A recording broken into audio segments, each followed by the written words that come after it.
Uy, OFW ka? Naka sa abroad? Ang sarap talaga sa pakiramdam, no?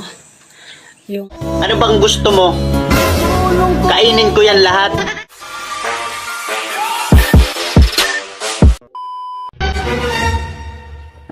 Ano ba naman to, Han? Puro pampaganda tong binibili mo. Nagsasayang ka lang ng pera. Hirap-hirap maghanap buhay kaya. Hoy, kaya ako nagpapaganda para sa'yo. Kung ikaw na, puro alak binibili mo, lagi ka na lang lasing. Eh, kaya lang naman ako laging lasing eh. Para gumanda ka.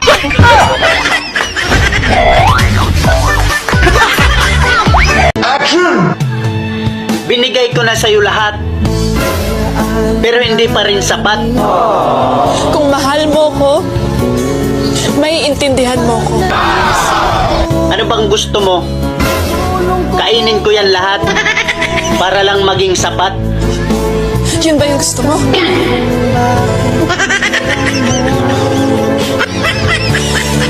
Sige!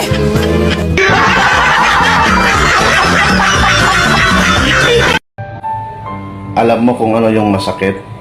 Yung hindi ka sinipot ng katagpo mo. Tapos nainom mo na yung Robus. Ikaw yun, di ba? Ikaw yun. Yung sinabihan ng ikaw lang sapat na, pero pinagpalit din sa iba. Ako lagi cari mama. Uy, OFW ka? Naka sa abroad? Be, way anak-anak. ang sarap talaga sa pakiramdam, no? Yung diniligan ka na, binaon pa.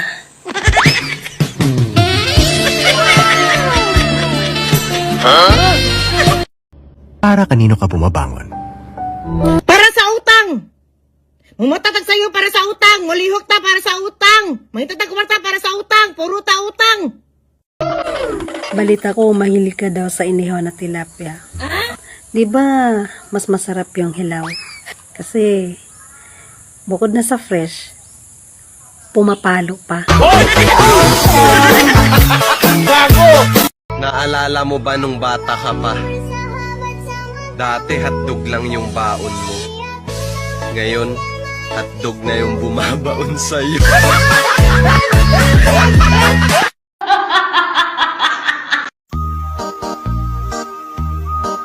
Nabalitaan mo ba yung lalaki na nananapat ng magaganda?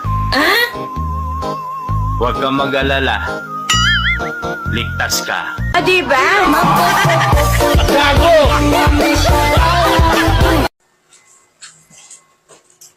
Oh, saan ka galing? Tinignan ko lang yung alaga kong mga manok sa labas. Ha? Pagising mo sa umaga, manok na agad ang naisip mong himasin? Hindi nga pumasok sa isip mo na himasin ako eh. Kaya nga ako nag-asawa para may tagahimas eh. Siyempre, ang manok, pang derby kasi yan. Kaya kailangan niyang himasin at alagaan para manalo. So ano ngayon kung pang derby? Ikaw kasi, hindi pang derby. Matatalo lang tayo. Kaya malaki yung pinagkaiban nyo. Ah, ganon. So mahina ako. Manok mo ang malakas. Paano mo sabing matatalo ako, ha? Ang manok kasi, ihiga lang yan, titihaya lang yan pag tinamaan. Ikaw naman, bago mag-umpisa yung laban, hindi ka pa tinamaan, nakatihaya na. Bago mag-umpisa yung laban, talo na agad. Tapos nakataas pa yung dalawang paa mo. Walang kalaban-laban. Kumusta ka na? Bakit hindi ka sumunod sa Barcelona? Ha? Kung talagang mahal mo ko, dapat sinundan mo ko. Hindi mo naman ako binigyan ng pamasahe eh.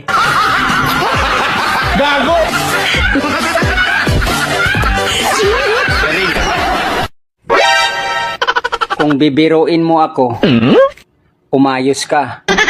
Baka hindi ko mapigilan ang sarili ko at maseryoso pa kita.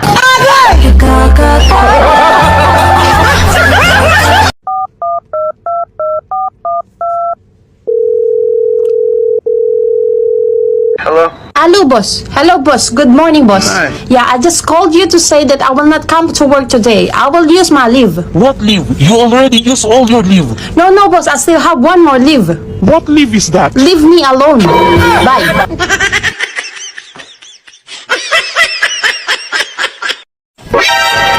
Excuse me, miss. O bakit? Yung dede mo. Ha? Kanina pa nakatingin sa mata ko. Ano? Nakakabastos na. Ano ngayon sa'yo? Basta ka naman, Pogi. Huwag mo ako kamustahin. Dahil wala akong pera. At hindi ako pogi. Sakto lang.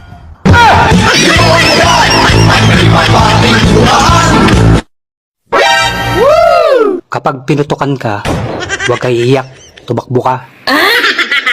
Punta ka na ospital, pa-check up ka. Baka ma-delayed ka.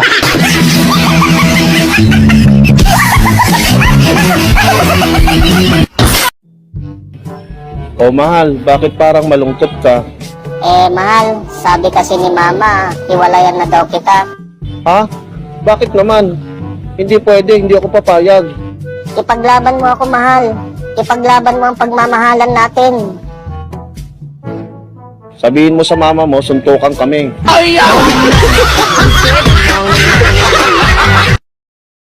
Ayoko na. Pagod na ako. Pagod na ako magluto, pagod na ako maglaba, pagod na ako maglinis ng bahay. Pagod na rin ako makipaglabing-labing sa'yo. Kung pagod ka na, magpahinga ka. Pagod ka na maglaba, nandyan si panganay. Pagod ka na magluto, nandyan si pangalawa. Pagod ka na maglinis ng bahay, nandyan si bunso. Pagod ka na makipaglabing-labing, nandyan si kumare.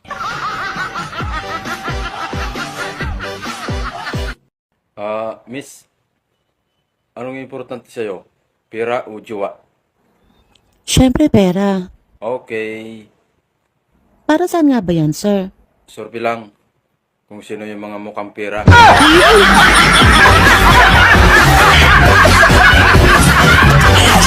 Oh, bakit nagpaiksi ka ng buhok? Pero hindi naman nag-ahit ng bigote.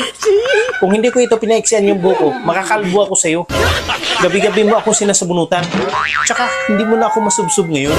Hindi ako nag-ahit ng bigote. Masakit to. Di, wag mo na lang isayad yung bigote mo mamaya, ha? Palya-palyahan mo naman. Babayero ka? Tapos nagre-reklamo ka? Ano bang gagawin ko sa'yo para tumigil ka? Mahirap na raw makahanap ng loyal ngayon. Paano masabi? Hindi mo kasi ako kilala.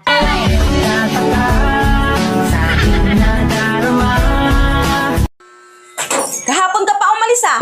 Ngayon ka lang nakauwi? Di ba sabi ko sa'yo, uuwi ka ng maaga? Oo nga. Oh, anong ginawa mo? Oo, anong oras na ba? Alas 7 na ng umaga. Oo, maaga pa naman ah. Alas 7 pa lang. Oo, alas 7 pa lang. Pero bakit hindi ka umuwi kahapon? Wala ka naman sinabi sa akin na araw-araw pala ako uuwi. Sabi mo sa akin maaga. Alas 7 pa lang oh. May milagro ka na namang ginawa, ano? Alam mo, hindi kita maintindihan eh. Pinapauwi mo ako ng maaga. Tapos pag umuwi ako ng maaga, nagagalit ka. Tapos minsan pinapalayas mo ako. Tapos nagagalit ka pag hindi ako nakauwi. May pinapalayas ba na umuwi? Alam mo, ako yung naninita sa'yo. Pero parang ako pa may kasalanan eh. Kahit na na-corner ka na, nakakalusot ka pa. Lagi ka na lang may katwiran. Wala naman talaga akong kasalanan eh. Wala naman talaga akong ginawa. Kala mo hindi kita sinundan, ha? Nakita kita hila-hila ka ng babae papasok sa hotel. Ito ang picture, oh. Paano ka ngayon makakalusot? Dapat, nilapitan mo kami. Sinita mo dapat yung babae. Babae yung naglulukod dyan eh. Kita mo ako hila-hila ng babae. Ako yung biktima niya dyan. Nakakawa nga ako dyan eh. Andun ka pala. Bakit hindi mo ako tinulungan? Grabe ka. Wala ka man lang puso. Ah, ganun ba? Sorry talaga, ha? Bati na tayo. Sabi ko naman sa'yo eh. Biktima lang ako at pinipilit lang ako. Ito, oh. May isang picture pa akong ipapakita. Ito, nakapatong ka na dyan. At ang laki ng ngiti mo. Mukhang hindi ka naman pinipilit dyan. Hindi ka rin biktima. Kasi ikaw yung tumatrabaho. Kasi ano kasi? Ano? Ano kasi niya yung Sorry ha. Hindi na mauulit. Sorry. Akala mo ha? Hindi na mauulit. Yung kinainan kong karinderya, amoy sabon pa yung plato. Reklamo ka ng reklamo. Sa akin nga, di ako nagreklamo. What? Ba't may amoy? Amoy sabon din ba? It's care. Anak ng buwang ano ha? Sana Gago! Baldo, kung ikaw papipiliin, anong mas gusto mo? Yung pangit o yung maganda? Basta alam ko, di kita pipiliin.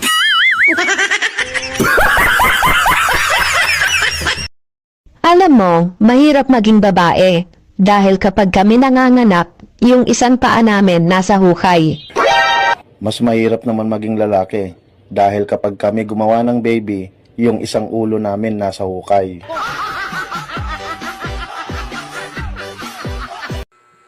Parang may napansin ako sa'yo. Anong napansin mo sa akin?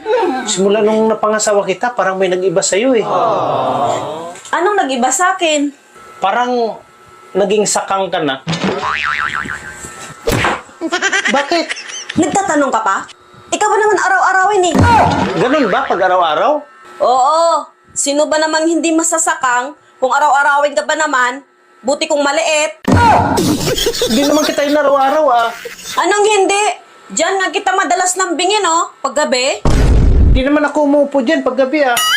Huwag ka ngang magkunyari, mas gusto kong lambingin kita pag doon ka nakaupo. Bakit? Anong meron dyan? Pag dyan ka kasi nakaupo, parang ang liit ng size mo. Pag doon sa kabila, ang laki. Never nga akong umupo dyan. Kaya nga, pag doon ka nakaupo, doon na ako naglalambing sa'yo. Kasi, aggressive ka masyado. At ang lupit ng performance mo. Talagang mapapaaw talaga ako sa'yo. Hindi nga ako umupo doon, kailanman. Eh, sino bang umupo doon? Kakambal ko yung umupo doon, galing probinsya. Hindi man lang siya nagsalita o may sinabi man lang sa'yo? Meron. Sabi niya, tama na ate. Pero, tinakpan ko bunganga niya. Akala ko, ikaw yun. Pagkatapos noon, wala na siyang sinabi? Meron. Anong sabi niya? Sabi niya, bilisan mo ate. Ano naman ginawa mo? Binilisan ko rin ang todo. Utos mo eh.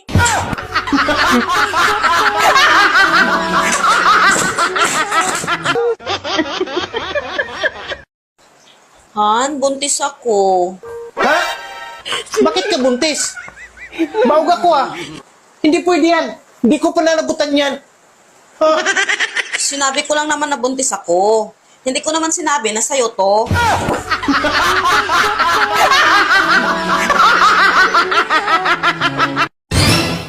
Kuya, di ka ba maarte sa pagkain? Hindi. Sanay naman ako sa hirap. Kahit ano, kinakain ko. Kainin mo nga ako. Alam mo, puro na lang kumpare bukang bibig mo eh. Siguro may gusto ka sa kanya, no? At may nangyari na siguro sa inyo. Wala ah. Huwag mo pagsilusan kumpare mo. Mas lamang ka naman kaysa kanya. Bakit? Siyempre, ikaw kasi tulina. Kumpare mo, supot pa. Yok yun ah. Ba't nga lang supot si kumpare? Basta gwapo daw, bobo sa English. Kaya nga nagtatagalog lang ako eh.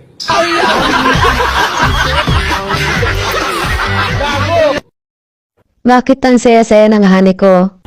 Pinakain kasi ako kanina ni kumare mo ng bibingka na may buhok.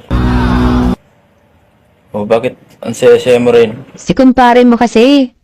Pinakain din ako ng puto bongbong na may puhok.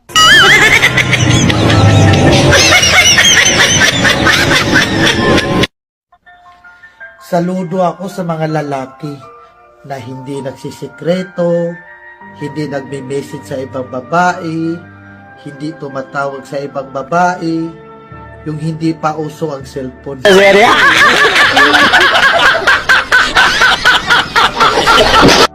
Sabi nila, Sige na, magalit ka! Sumbatan mo na ako! Bakit? Bakit? Because I can't! Because I'm not ready! Because I'm scared! Mahal, sa susunod nga, wag mo nang yayain ng inuman dito yung kumpare mo. Oh, bakit naman? Kasi kagabi, lasing na lasing ka. Wala kang kamalay-malay, pinakialaman na ako ni kumpare mo. Ikaw naman, binibiro ka lang nun. Biro pa ba yun? Sagad na sagad? Oh, ba't hindi ka sumigaw? Eh, baka mabitin eh.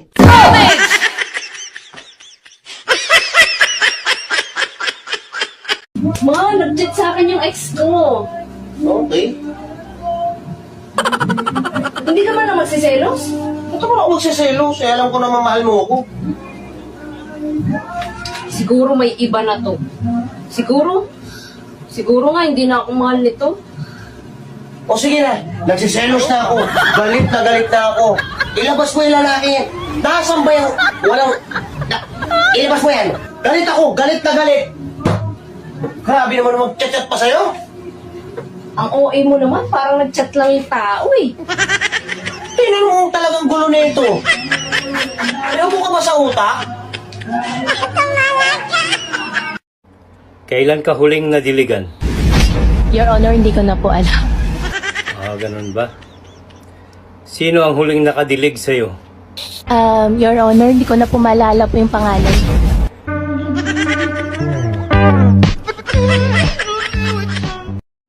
Ngayon ko lang napansin, yung shampoo at conditioner, pinapakita yung buhok sa patalastas. Yung deodorant naman, pinapakita yung kilikili.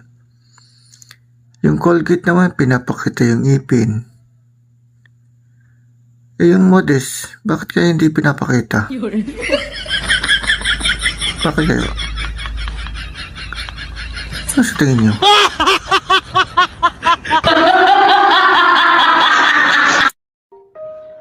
Sabi mo, yumayabang na ako kasi lumalaki na yung ulo ko.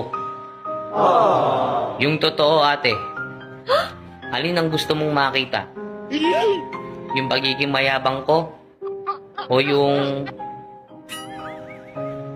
malaking ulo ko?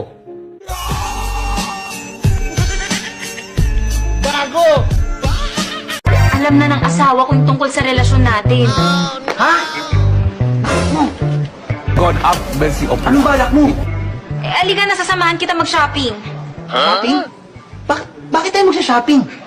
Bibili na ako ng isusuot mong barong. Papatayin ka na daw niya eh.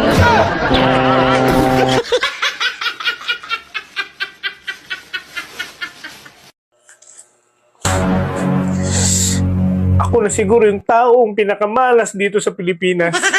Bakit? Ano mang nangyari? Noon kasi, nagtatrabaho ako na maayos.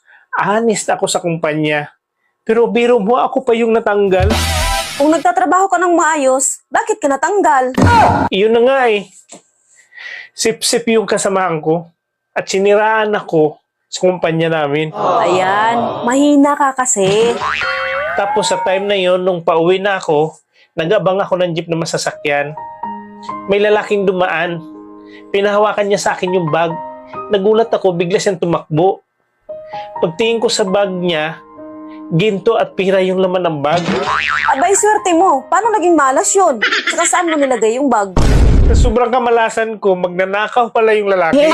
Ako yung nahuli, ako pa yung nakulong. Alam mo, nasa Manila ka. Wala ka sa probinsya. Dapat maging alerto ka. Tsaka bawal ang tanga-tanga dito sa Manila. Tapos, nung nakalaya na ako, akala ko katapusan na ng kamalasan ko. Pag-uwi ko sa bahay, ang dati kong kinakasama, napakarami ng anak. Saklap. Alam mo, di lang kamalasan. Kapangahan mo rin naman eh, kung bakit ka nagkaganyan. Ang pinakasaklap at napakamalas ay yung nangyayari sa buhay ko ngayon. Ito na yung pinakamabigat at hindi ko matatakasang kamalasan. Bakit pinakamabigat na kamalasan yung nangyayari sa'yo ngayon? Eh, kahit na syunga-syunga ka, okay ka naman. Paano ako makatakas sa kamalasan? Eh, kasal tayo?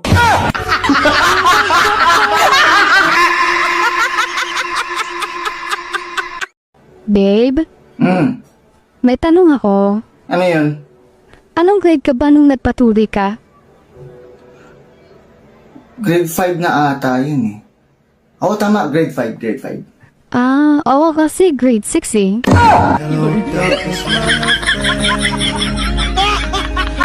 Itong mga lalaking to, sinabi lang ang ayaw kumain. Pilit pa rin sinusubo sa amin.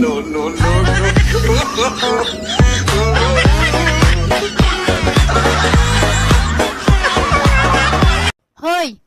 Ano tong nababalitaan kong pinagsasabi mo na maganda ako? Oo, Wow! Thank you! nahiya na nga ako eh. Bakit naman? Kasi hindi naman totoo.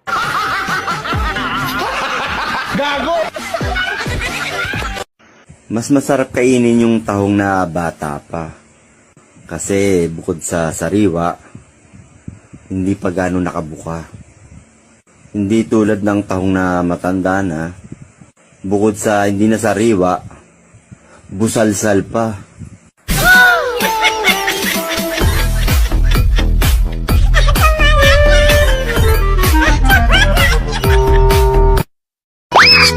Nakakasar yung in-applyan ko. What? Binigay ko na nga yung is ko. Yung PhilHealth. Pag sinahanapan pa ako ng jowa, sinabi ko single ako. Ang gulo mo. Ano ba yun? Pag-ibig. Bobo ang puta. Gago! Mahalin mo ang kape. What? Dahil kahit walang nagmamahal sa'yo, nandyan ang kape hanggang sa burol mo. Hindi lahat ng pagkain masarap. Yung iba, maalat.